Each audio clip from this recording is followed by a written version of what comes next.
11 de agosto, 3 de la madrugada. Vuelvo al diario. Como no tengo sueño, puede que escriba. Me encuentro demasiado excitada para dormir, después de haber corrido semejante aventura y haber tenido una experiencia tan angustiosa. Me quedé dormida en cuanto cerré el diario. De pronto me desperté y me senté en la cama, embargada por una horrible sensación de miedo y una impresión de vacío a mi alrededor. La habitación estaba a oscuras, así que no podía ver la cama de Lucy. Me acerqué sigilosamente y la busqué a tientas. La cama estaba vacía. Encendí un fósforo y comprobé que ella no estaba en la habitación. La puerta estaba cerrada, aunque no con llave, como yo la había dejado. No quería despertar a su madre, que últimamente se encuentra más enferma que de costumbre, de modo que me puse algo de ropa encima y me fui en su busca. Al salir de la habitación se me ocurrió que la ropa que se había puesto podría darme alguna pista acerca de sus intenciones de sonámbula. Si era la bata, querría decir que estaba en casa. Si un traje, que había salido. Mas tanto la bata como los trajes estaban en su sitio. Gracias a Dios, me dije, si está en camisón no puede andar muy lejos. Corrí escaleras abajo y miré en la sala de estar. No estaba allí. Luego miré en las restantes habitaciones de la casa que estaban abiertas, con el corazón cada vez más encogido por el miedo. Finalmente llegué al vestíbulo y encontré abierta la puerta de entrada. No es que estuviera abierta de par en par, sino que el pestillo no estaba echado. Como los habitantes de la casa son muy cuidadosos en cerrar la puerta todas las noches, temí que Lucy hubiese salido tal y como estaba. No había tiempo para pensar en lo que podía suceder. Un miedo vago, irresistible, oscurecía todos los detalles. Cogí un chal grande y grueso y salí corriendo. El reloj dio la 1 mientras recorría Crescent, pero no se veía ni un alma. Corrí por la North Terrace, pero no vi ni rastro de la blanca figura que esperaba encontrar. Al llegar al borde del acantilado oeste, encima del malecón, miré al otro lado del muelle, hacia el acantilado este, con la esperanza o el temor, todavía no lo sé bien, de ver a Lucy sentada en nuestro banco favorito. Lucía un hermoso claro de luna, aunque unos nubarrones negros, al desplazarse impulsados por el viento, convertían toda la escena en un efímero diorama de luces y sombras. Durante unos instantes no pude ver nada, pues la sombra de una nube oscurecía la iglesia de Santa María y sus alrededores. Luego, cuando pasó la nube, vi aparecer las ruinas de la abadía, y a medida que avanzaba la estrecha franja de luz, nítida como el corte de una espada, se fueron haciendo visibles la iglesia y el camposanto.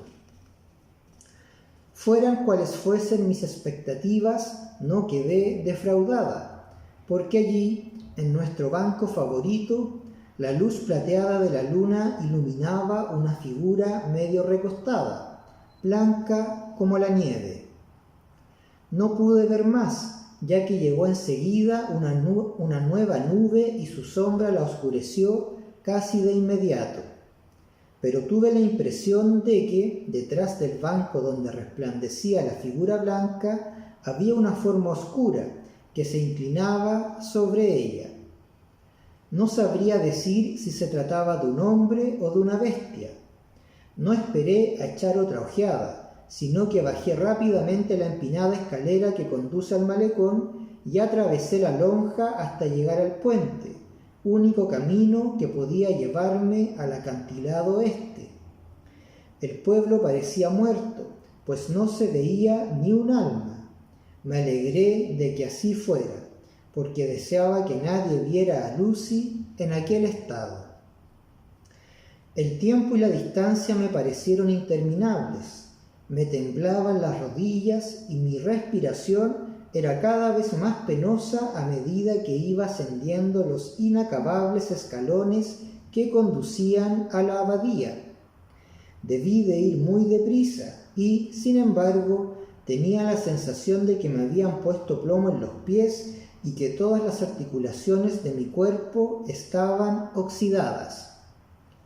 Poco antes de llegar arriba de todo, pude ver el banco y la figura blanca, pues estaba ya lo suficientemente cerca como para distinguirla, aún en medio de aquellas sombras intermitentes. Sin duda había algo, un bulto alargado y oscuro, inclinado sobre la figura blanca medio recostada. Grité asustada: «¡Lucy! ¡Lucy!». Aquella cosa levantó la cabeza y, desde donde yo estaba, pude ver un semblante pálido y unos ojos rojos y relucientes. Como Lucy no contestó, seguí corriendo hacia la entrada del cementerio. Al entrar, la iglesia se interpuso entre el banco y yo, y momentáneamente dejé de verla. Cuando apareció de nuevo, la nube había pasado y la luna brillaba tan esplendorosa que pude verla medio recostada, con la cabeza apoyada en el respaldo del banco. Estaba completamente sola y por ninguna parte se veía rastro alguno de otro ser vivo. Cuando me incliné sobre ella, pude comprobar que todavía estaba dormida. Tenía los labios entreabiertos, pero no respiraba con regularidad, como es habitual en ella, sino que jadeaba anhelosamente, como si tratara de llenar sus pulmones en cada aspiración. Al acercarme, levantó la mano en sueños y se subió el cuello del camisón hasta cubrirse la garganta. Al hacerlo, se estremeció ligeramente, como si tuviera frío.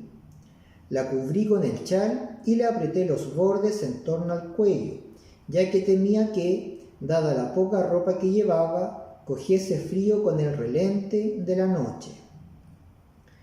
Me daba miedo despertarla de repente, de modo que, a fin de tener las manos libres y poder ayudarla, le sujeté el chal a la garganta con un imperdible.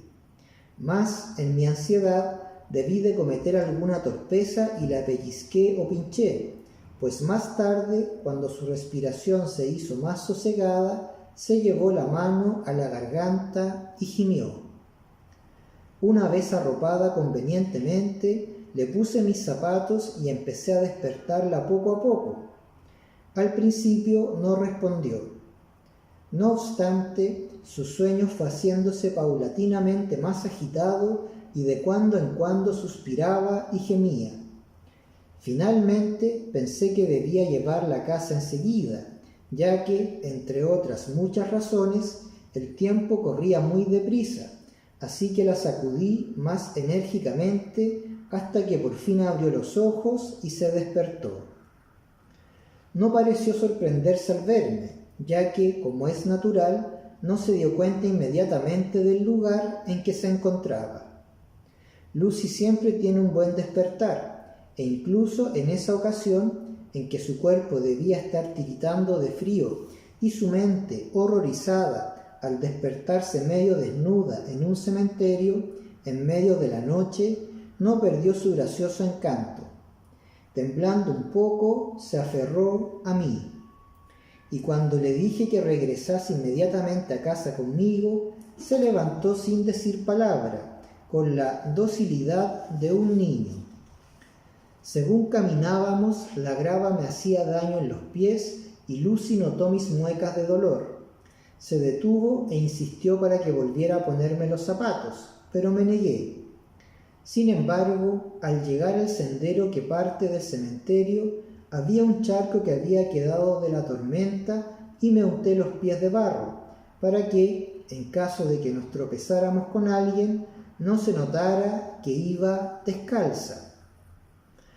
La suerte nos favoreció y llegamos a casa sin tropezarnos con nadie. En una ocasión vimos a un hombre, que no parecía demasiado sobrio, acercándose a nosotras de frente por una calle. Pero nos ocultamos en un portal hasta que desapareció en un estrecho y empinado callejón, o wyn, como los llaman en Escocia. El corazón me latía con tal violencia que a veces llegué a pensar que iba a desmayarme. Estaba muy angustiada por Lucy, no solo por su salud, que podía resentirse al haberse expuesto al relente, sino por su reputación, en caso de propagarse lo ocurrido. En cuanto llegamos a casa, nos lavamos los pies y, después de rezar juntas en acción de gracias, la arropé en la cama. Antes de dormirse me pidió, me suplicó incluso, que no dijera ni una palabra a nadie, ni siquiera a su madre, sobre su aventura de sonámbula. Al principio dudé en prometérselo, pero luego, pensando en la salud de su madre y en cómo la inquietaría el enterarse de una cosa así, que además podría desvirtuarse, mejor dicho, lo sería irremediablemente, si trascendía, consideré que sería más prudente prometérselo. Espero haber obrado bien. He cerrado la puerta y me he atado la llave a la muñeca, así que es posible que no vuelva a molestarme. Lucy duerme profundamente. El reflejo del amanecer ya empieza a asomar allá lejos en el mar.